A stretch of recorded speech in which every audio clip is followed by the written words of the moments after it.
ఇప్పుడు ముఖ్యమంత్రి గారికి తెలియకుండా ఆఫీసర్ని అపాయింట్ చేస్తారా దీంట్లో? చెప్పండి. పక్క రాష్ట్ర ముఖ్యమంత్రి చేస్తారు ఎట్లా? ఇప్పుడు ఇలా ఐఏఎస్ ఆఫీసర్ అని ఐపీఎస్ ఆఫీసర్ అని ఈ సెక్రటరీని ఎవరు ట్రాన్స్ఫర్ చేస్తున్నారండి? భరత్ గారు మీరు న్యూస్ ఛానల్స్ వాళ్ళు చేస్తున్నామా, ప్రతిపక్ష ఎమ్మెల్యేలు మేం చేస్తున్నామా? ప్రభుత్వంలో ఒక స్థానంలో ఉన్న ప్రముఖ వ్యక్తులే కదా ఇవన్నీ సిస్టమ్ ని రన్ చేసేది. కాబట్టి అప్పుడు రాజకుటుంబం ప్రమేయం లేకుండా రాజకుటుంబ ప్రమేయము పక్కా ఉంది. ఈ అధికారులు నేను అనేది ఒకటే భరత్ గారు, రాజకీయం కన్నా ఈ యూనిఫామ్ ముసుగుల చేసిన చూడు వీళ్ళకి చూపియాల తడాక. ఓకే ఓకే, మీరు లైన్ లో ఉండండి. అడ్వకేట్ శరత్ గారు మనతో పాటు జాయిన్ అయ్యారు లైవ్ లో. శరత్ గారు, మీరు అన్న వాదనే అంటున్నారు రాకేష్ రెడ్డి గారు, సిబిఐకి ఇవ్వాలి అని చెప్తున్నారు ఆయన. అది కరెక్టేనండి, ఎందుకంటే నేషనల్ పర్స్పెక్టివ్ అవసరం. ఇట్లాంటి ఇన్సిడెంట్స్ అనేది ఇతర రాష్ట్రాల్లో కూడా జరగద్దు అని అన్నప్పుడు ఈ వ్యవస్థను దుర్వినియోగం చేయొద్దు, అన్ని రాష్ట్రాలలో ఒకే రకమైన మోడల్ కోడ్ ఆఫ్ కాండక్ట్ ఉండాలా in dealing with this kind of issues అని అన్నప్పుడు CBI is the right thing. తర్వాత ఇంకోటి ఏంటంటే ఈ హై ప్రొఫైల్ పర్సనాలిటీస్ ని ఎగ్జామిన్ చేయాలన్నా, దీనికి వాస్తవంలోకి వెళ్లాలన్నా కంపల్సరీగా మనకు సిబిఐ ఎంక్వైరీ కరెక్ట్ అని నేను మొదటి నుంచి చెప్తా ఉన్నాను.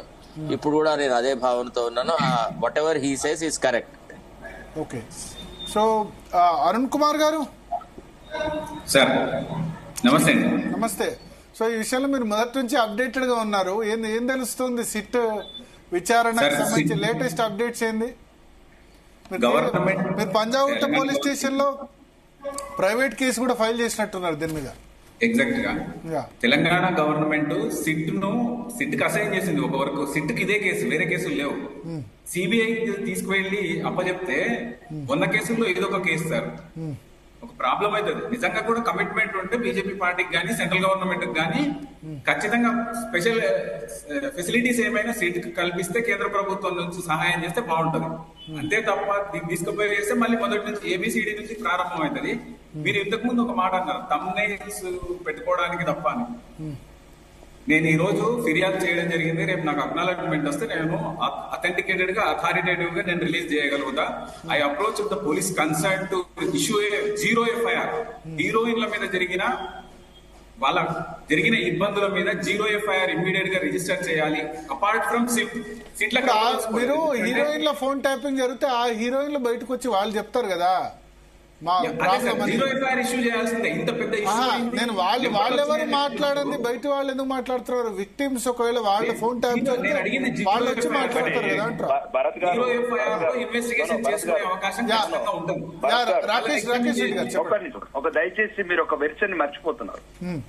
పరభాష నటిమనులు మన కుటుంబ సభ్యులండి, మాత్రం బలహీనులు. ఏదో వాళ్ళ గురించి వాళ్ళు ఒక ప్రొఫైల్ క్రియేట్ చేసుకొని నాకు మొన్న ఇవన్నీ పార్క్ అయ్యే వీడియోస్ అన్ని తిప్పి ఇంక అన్ని బాగా పడతాయండి. ఈ రాష్ట్రం పర్ఫెక్ట్ గా సెట్ అవుతుంది. మీకు తెలియదు ఇవన్నీ, మీకు తెలిసినా గానీ ఈరోజు ఓకే ఆనెస్ట్ జర్నలిజం అని అనుకుంటున్నా తప్ప మేము హీరోయిన్ ఏదో కాదు, మా చెల్లెందని మా కూతుర్లు మా తల్లులు అనుకుంటున్నాం వాళ్ళని. అంటే నేను అనేది ఏంటంటే మనం ఆధారం లేని దేని గురించి సరైన ఆధారం ఎస్పెషల్లీ నేను ఏమంటా అంటే ఫిమేల్ విషయంలో, మహిళల విషయంలో తప్పేముందండి? ఇప్పుడు రకుల్ ప్రీత్ సింగ్ అని ఫర్ ఎగ్జాంపుల్ చెప్తున్నాము, తప్పేముంది? అమ్మాయి పాపం హీరోయిన్ తెలంగాణలో వచ్చింది, హీరోయిన్ హైదరాబాద్ చేసింది తప్ప ఆమె తప్పు చేసింది అనట్లేదు మేము. అట్లాంటి అమాయక బిడ్డలని, ఆడబిడ్డలని వాళ్ళు ఈ రోజు ఒక ఆధునిక భారతంలో ఒక ప్రొఫైల్ ని క్రియేట్ చేసుకున్న ఆడబిడ్డల్ని ట్యాపింగ్ చేసినట్టు తప్ప ట్యాపింగ్ తప్పేసినట్టు మేము మాట్లాడట్లేదు కదా. కాబట్టి అది మీరు అనేది తప్పు, మీరు అనే వెర్షన్ అది రాజ కుటుంబం వెర్షన్. ఇప్పుడు ఇంతకు ముందు ఎవరన్నారండి? ఇప్పుడున్న ముఖ్యమంత్రి ఏమన్నాడండి? ముఖ్యమంత్రి కాకముందు రక్కులు రావు అని పేర్లు పెట్టాడు. ఈ రోజు ముఖ్యమంత్రి కాగానే మాటలు మర్చిపోతామండి. మేమేమంటామండి? వాళ్ళు మా ఆయన ఎక్కడ పెట్టలేదు, రేవంత్ రెడ్డి ఎక్కడ అనలేదు. సోషల్ మీడియాలో కొంతమంది వాళ్ళు మమ్మల్ని కుటుంబ సభ్యులుగా ఫీల్ అవుతున్నాము. వాళ్ళు మా కుటుంబ సభ్యులు, ఎవరైనా హీరోయిన్స్ కావచ్చు, సినిమా అంటే మీరు అన్న పేరు రేవంత్ రెడ్డి ఎప్పుడు అనలేదు. అది సోషల్ మీడియాలో కొద్దిమంది ఆపోజిట్ వాళ్ళు, కాంగ్రెస్ లేదా బీజేపీ వాళ్ళు అట్లా ప్రచారం చేశారు తప్ప. జగన్నాథ్ రావు ఇతను ఇప్పుడు ఎవరైతే వచ్చారో ఇప్పుడు ఒకటండి, ఇది ఒకటి మీరు గమనించాల్సింది ఏంటంటే తెలంగాణ సమాజానికి ఇది ప్రమాదకరం.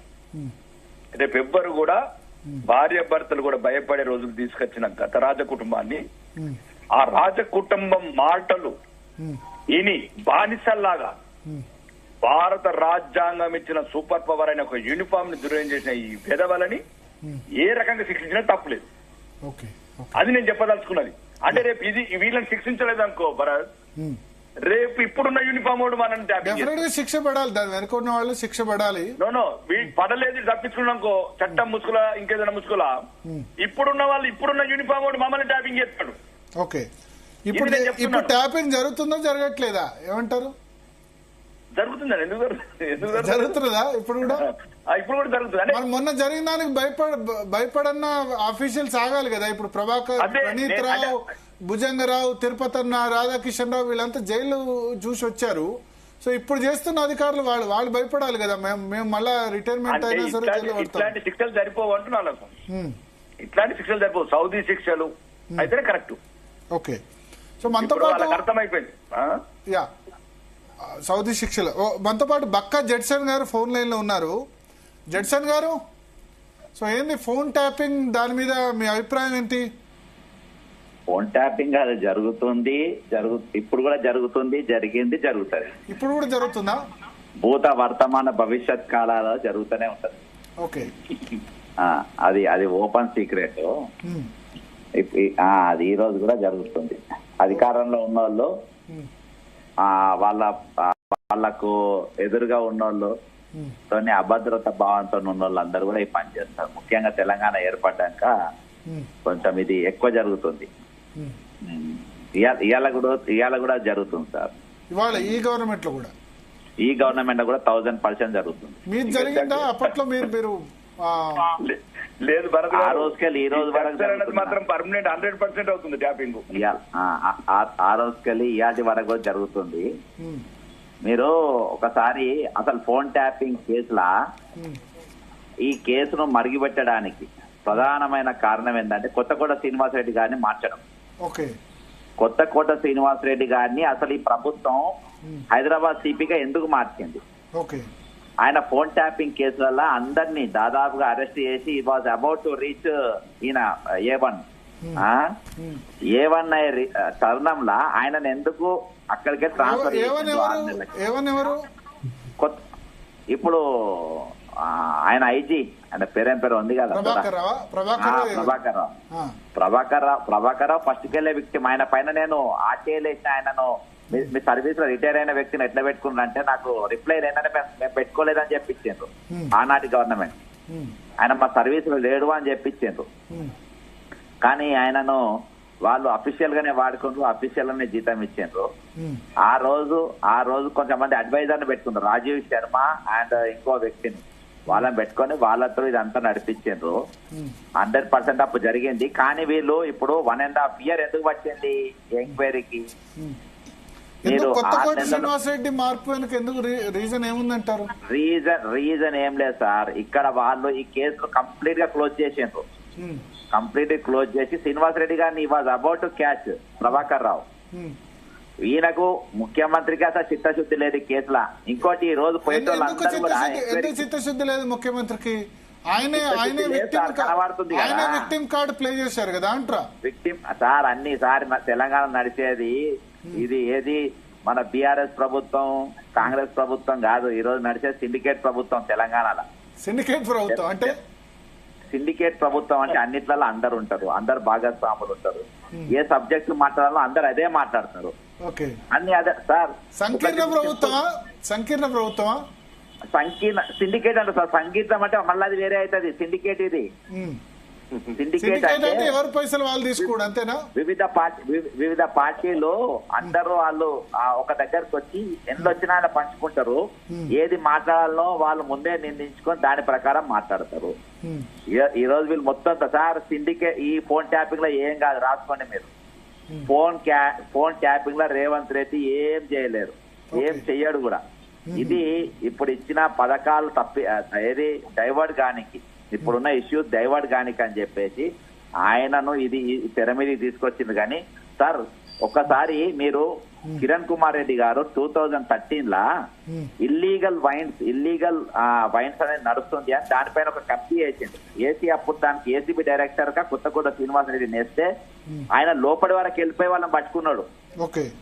ఇక్కడ కూడా ఈయన మా మాట వినడు, ఈయన వీళ్ళకి అనుకున్నట్టు చేయాలి కదా సార్, వీళ్ళకి అనుకున్నట్టు చేయడానికి అని చెప్పి ఆయన అంత మంది కేసు సీరియస్ గా నడుస్తుంటే ఇప్పుడు ఈయన ముఖ్యమంత్రి అనేటోడు నిజంగా ఈ కేసులో సీరియస్ ఉంటే ఆ సీరియస్ నడుస్తున్న సమయంలో ఆయన ఎందుకు ట్రాన్స్ఫర్ చేయాలి, ఆయన ఎందుకు తీసేయాలి అంటే రేవంత్ రెడ్డి ఉద్దేశం ఏంది, ఎందుకు ట్రాన్స్ఫర్ చేశారంటారు సార్? ఆయనకు దీన్ని అవసరాన్ని బట్టి వాడుకోవాలి. ఇప్పుడు అవసరం ఉంది బయటికి తీసిండ్రు, ఆయన పరపతి పడిపోతుంది. కానీ ఇవాళ ఒక 1 year బ్యాక్ ఉన్న గ్లామర్ ఇవాళ లేదు రేవంత్ రెడ్డికి. కాబట్టి ఇప్పుడున్న ఈ సబ్జెక్ట్ మొత్తం అన్ని డిబేట్ అయ్యి ఇదే చర్చకు జరగాలనే ఉద్దేశంతో ఆయన ఆలోచన ఉంటే దాని ప్రకారమే కాళేశ్వరం జరుగుతుంది చర్చ, కాళేశ్వరం మీద జరుగుతుంది చర్చ, టెలిఫోన్ ట్యాపింగ్ మీద జరుగుతుంది చర్చ. అందులో ఎంక్వైరీ ఈటెల రాజేందర్ పోతాడు, ఇంట్లో ఎంక్వైరీ ఈటెల రాజేందర్ పోతాడు. ఇదంతా చూస్తే ఒక తమాషాలుగా కనబడతలేదా సార్? ఇది జనాన్ని ఎంగేజ్ చేయడానికి, జనాన్ని బిజీ చేయడానికి నడుస్తున్న డ్రామా గానీ ఇంట్లో వీళ్ళని అరెస్ట్ చేయాలని ఏదో కేసులు చేయాలని ఏం లేదు. ఇవాళ సిండికేట్ ప్రభుత్వం అంటే ఏంది? ఏ పార్టీలు? Congress, BRS? Congress, BRS, BJP అన్ని పార్టీలు సార్. ఎంఐఎం, మేధావులు, కోదండరాం అందరూ ఉంటారు ఇలా. ఎవరు ఏం కావాలో అదే మాట్లాడతారు అందరూ. ఇవాళ కాళేశ్వరం స్కామ్ మాట్లాడారు సార్. దేశం కోసం, ధర్మం కోసం అని బీజేపీ చెప్పుకుంటది. ఒక మిస్ ఇంగ్లాండ్ అక్కడికి పోయి మన దేశం తెలంగాణ మీద మాట్లాడలేదు, దేశం మీద మాట్లాడేది. నన్ను వేస్ట్ చూసినానది. మరి దేశం పరువు పోతే మరి బీజేపీ నాయకులు ఎందుకు మాట్లాడారు సార్? కాళేశ్వరం గురించి ఎందుకు మాట్లాడతారు బండి సంజయ్? కాళేశ్వరం గురించి ఎందుకు మాట్లాడుతుండు? ఫోన్ ట్యాపింగ్ గురించి ఎందుకు మాట్లాడుతుండు? ఒక మహిళపై లేదు సార్, సిండికేట్ డైరెక్షన్ ఇస్తుంది. అందరు ఏం మాట్లాడారు? అందరు ఒకటే సబ్జెక్ట్ మాట్లాడతారు. సిండికేట్ లీడర్ ఎవరు? సిండికేట్ ముగ్గురు సార్. బీఆర్ఎస్, బీజేపీ, కాంగ్రెస్ ముగ్గురు ఉంటారు. అందులో పెద్దలు K1 అందరూ ఉంటారు సార్. ఈ ముగ్గురు కామన్ పాయింట్ తీస్తుందా? కాళేశ్వరం స్కామ్ మొత్తం మాట్లాడతారు. ఈ సిండికేట్ ఎవరు కూడా మేఘా కృష్ణారెడ్డి పేరు ఎవరు తీయడు. మేఘా కృష్ణారెడ్డి కాంట్రాక్టర్ పేరు ఈయన మీద కూడా ఎంక్వైరీ చేయాలంటే సిండికేట్ లో ఏ మెంబర్ మాట్లాడు? నేను ఛాలెంజ్ చేస్తున్నా ఎవడని మాట్లాడితే ఎవరు మాట్లాడు? మాట్లాడు, కాంగ్రెస్ వాళ్ళు మాట్లాడు, బీఆర్ఎస్ మాట్లాడారు. ఈ మధ్య కవిత మాట్లాడింది, తర్వాత కేటీఆర్ కూడా మాట్లాడినట్టున్నారు. ఆ పై పైన సార్ ప్రమాదం వెనుక ఉందని మాట్లాడినట్టున్నారు. పై పైన సార్ కల్వకుండా కవిత తెలంగాణ శశికళ ఆమె కూడా ఇందులో సిండికేట్ మెంబరే. అడికోర్ ఇన్ఫ్రాస్ట్రక్చర్ ఆమె రేవంత్ రెడ్డి పెట్టిన కంపెనీయే కాదా? అడికోర్ ఇన్ఫ్రాస్ట్రక్చర్ ఈ కంపెనీలో ఎవరెవరు ఉన్నారు, మెంబర్లు ఎవరు, అక్కడ డాక్యుమెంట్ సహా ఉంది. ఇలా కవిత రేవంత్ రెడ్డి ఇద్దరు పార్ట్నర్స్ కదా, తమ్ముండే చెప్పమని వాళ్ళను సిండికేట్ ను. సార్ ఫోన్ ట్యాపింగ్ లా వాస్తవానికి అందరు జైలుకు పోవాలి. ఏ1 ముఖ్యమంత్రి దాకా పోవాలి. వాళ్ళకి నిజంగా చిత్తశుద్ధి ఉంటే, వాళ్ళు నిజంగా చేయదలుచుకుంటే చేసే సామర్థ్యం యంత్రాంగం తెలంగాణలో ఉంది. కానీ వాళ్ళను ముందు పెట్టరు. వీళ్ళు అవసరం ఉన్నంత సేపు దీన్ని నడపాలి, అవసరం లేనప్పుడు ఆపాలి అన్నప్పుడు ఆపుతారు. ఇంతకు మించి ఏం జరగది. అంటే దీని వెనుక ఏమనేవారు సార్?